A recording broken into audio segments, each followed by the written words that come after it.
to stand up for freedom together, knowing that we will be free one day.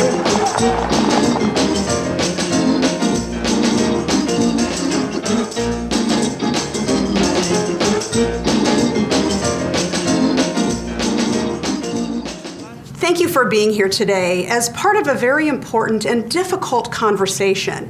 There are core issues that affect us all, those of us who live, work, and play in Central Iowa. Those issues are education, housing, health care, faith, employment, and law enforcement. My name is Courtney Maxwell Green, and I'm here to have a conversation with several thought leaders. Now I'd like to introduce them. Let's start with Joshua. My name is Joshua V. Barr, and I am the director of the Des Moines Civil and Human Rights Commission. I am Emily Osweiler. I'm the executive director at the YMCA Supportive Housing Campus. I'm Ann Bacon with Impact Community Action Partnership. Allison Vukovic. I'm the director of Community and School for the Des Moines Public School District. My name is Rich Salas. I'm the Chief Diversity Officer at Des Moines University.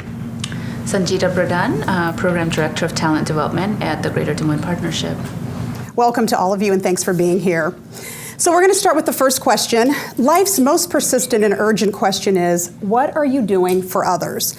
What are the challenges you see in the community, and what is your organization doing to try and address those challenges? First of all, our office is Civil Rights Office, so we enforce civil rights cases, but civil rights has to evolve. Discrimination, racism, sexism, it has evolved. They're no longer yelling N-word, N-word, N-word. They're saying, oh, we don't accept that voucher, sorry. So we have to dive in and actually strive to address systems and address systemic issues, not just at the top, but we have to get to the root of the issue. I think that the way that we create change is by really breaking down those systems that have oppressed our families for years, and we get to do that at as soon as they walk in our doors by teaching them that they can be our future leaders, and that's the role of education, and it's so important. And I think everyone at this table has a role in education and helping our future children lead and break down those systems that hold people back. So at the Greater Des Moines Partnership, we have an inclusion council. We do come from it from a workforce angle. We know our cities and most cities are losing population, and the number one issue for employers is talent.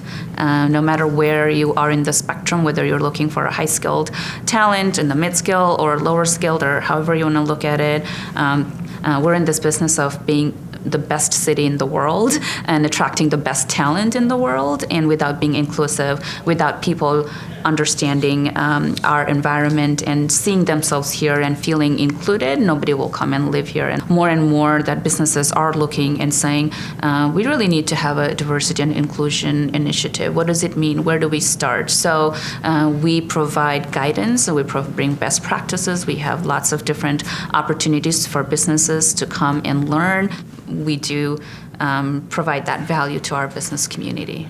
From my seat, I see kind of two challenges. I feel like I'm witnessing an affordable housing crisis in Central Iowa, in Greater Des Moines. There are not enough affordable units for the people with an extremely low income, the people who need that. And I also see a crisis of community. People divided in so many ways, either choosing not to or unable to connect. And so at the Y, we're about social responsibility. We're about strengthening community. We're about being for all. And so I think one of the ways that we shine in those areas is through the YMCA Supportive Housing Campus, which is a community solution to help eliminate homelessness. The YMCA Supportive Housing Campus is a community solution to help eliminate homelessness by providing hope, dignity, and support in the form of a home. We meet our residents where they're at and help them move forward through supportive services like case management, groups and classes, a food pantry, a clothing closet, and so much more. While we do meet basic needs and needs of safety and security, our niche is community and belonging. We have 5 promises that we make to our residents. Everyone gets a welcome home basket with a card, a birthday card, a homemade blanket on their 1-year anniversary, a wrapped Christmas gift, and a weekly no-cost meal with their neighbors. Visit the YMCA Supportive Housing Campus Facebook page to see what's happening here every day and how you can get engaged in our community. Dr. King said that ultimately a genuine leader is not a searcher for consensus, but a molder of consensus. What issues have you worked on where you had to mold consensus for something that people were initially resistant to? We did a project called Bridging the Gap, where we wanted to take all the community members, that's elected officials, that is appointed officials, that's police, that's community organizations, and just everyday working people as well as youth. And let's have a discussion on how we create opportunity, create a safer community, as well as a just community. In May of 2018, we had some dialogues. We had probably about close to 20 around the community. And through that, we took those 200 ideas and formed them into 9 concepts. And through those concepts, we did an art gallery display where we had the concepts on display, and we had community members come out and they could only vote for the top 3 items they thought could really move our community forward. And we eventually presented those to our city council and our mayor, as well as the city administration. And because of that, we've been actually able to move forward on a number of those issues. We got the source of income passed, where a person can use government benefits to live anywhere they'd like in the city as long as they meet certain guidelines. We have cultural competency training required for all city employees now. We are working on a racial profiling ordinance, which probably would be done hopefully by the time this video is done. But when we started doing those dialogues, so many issues came up that were never discussed. And because of that, we were able to get a lot of things passed. And I say that because it wasn't me, it wasn't my department. We may have had an idea, but it was the community that jumped on board. Good work. All right, Allison. Yes. I know you're ready for this one. Yes. So within Des Moines Public Schools, we serve 33,000 students, 75% of those students living in poverty.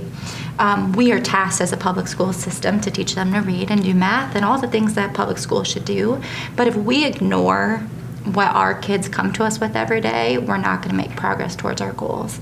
So I think the challenge is, of course, education is number one. We want to meet our board goals and teach our kids to read by 3rd grade. We want our kids to be college and career ready.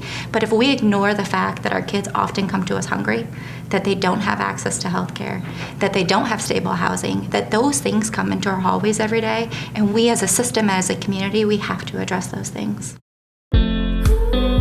The Des Moines Public School District is committed to serving students and families through our community schools work. We partner with the Food Bank of Iowa for all 19 of our school-based food pantries. We serve at least 1,000 households monthly through this partnership. We strive to meet all the needs of our families so students are ready to learn. We also provide engaging opportunities after school to ensure our students have access to rich and diverse experiences. When we provide opportunities or partner with the community to keep our students actively engaged, we also have positive outcomes in the classroom. This is not an issue of these students, individual families, not stepping up to the plate. It's that we have a community where a large number of families are working extremely hard and still can't meet their basic needs. And so I think it's really important to build consensus around the fact that our community needs to come together around the needs of the community and not spend as much time pointing at the individuals who are hurting. And instead asking what can we do to make that better. And I think it's great to point out that at the schools, they see this every day, and it's not the individual families that are creating the problem. How does the community, what is it that we need? Is there a silver bullet or is it silver buckshot? What are those few things that everybody can do that can really kind of, rising tide lifts all boats? Well, I'll start with something that's enormous. And that's wealth and income inequity. I've just read some really interesting correlations that some researchers pulled together social ills across many nations. They looked at mental health issues. They looked at physical issues, including obesity and diabetes, gun violence, prison populations, challenges with education. They took all of those social ills that most of us are extraordinarily concerned about, and you can see an exact correlation between nations with huge income inequity and those that don't. Guess who leads the pack? The United States of America.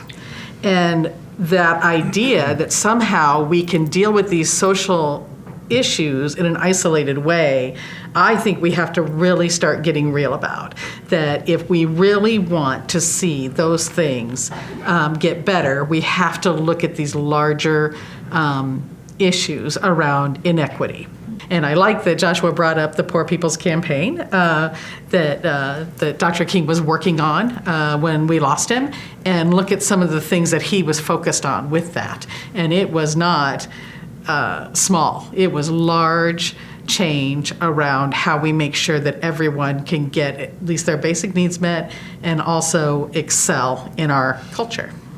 And the beautiful thing at Des Moines University, our students are getting that. Our students are driving this series called Seeking Justice series that looks beyond just the health disparities and the social determinants, but access or lack of access, other structural components that have to do with underrepresented populations not getting that care. In Iowa, Black households are 3.4% of the population, but at the supportive housing campus, they're 17% of the population. And so, if you think about, just it's exponential. I looked at our community recently this summer, did an analysis of impediments. And they found, and this is a direct quote, there are higher concentrations of people of color and low-income people who live in neighborhoods surrounding the downtown core, and that the residents in these neighborhoods are exposed to more poverty, schools with lower proficiency, poor environmental health, more housing cost burden, and more substandard housing. And it sounds obvious to everybody, but it's, I think it's one of those things that you got to look upstream, and how do we figure that out so that we can help everyone that's downstream right now. So Dr. King said that we must accept finite disappointment, but never lose infinite hope. So with all of the challenges that we've discussed today and that we face as a community, how do you remain hopeful? I think a lot about the starfish story. I don't know if you're familiar with that. There's a kid throwing starfish into the ocean. A man walks up and says, what are you doing? There's thousands of starfish. You can't save them all. And the boy picks it up and throws it in and said, I made a difference for that one. And so I think it's kind of the same thing that everyone has been saying, maybe we can't help everyone, but we can help someone. I'm lucky. I have 33,000 little faces that I can walk and see every day. I think our kids, that's where we find hope, is knowing that they're our future, and what we can breathe into them and speak to them. We can create the people who will change this for good. Yeah, I spend most of my working life focused on large structural change, and you don't get to see very many wins. And so it is the little things. It is the family walking out the door that just received a service who's smiling, a family who looks comfortable to be in our space. What fills me up with hope is when I meet a community member who either is newly to Iowa or has been here for a few years, and we go and train them on what their rights are. And next thing I know, they're going out and training other people in their community about what we do. What keeps me moving is when we do a symposium and a landlord writes on his comment section that I think we're going to open up to Section 8 because of this presentation. And we'll leave it there. We hope that this discussion today spurs conversations at businesses, nonprofits, schools, law enforcement agencies, lawmaking bodies, houses of worship, and homes.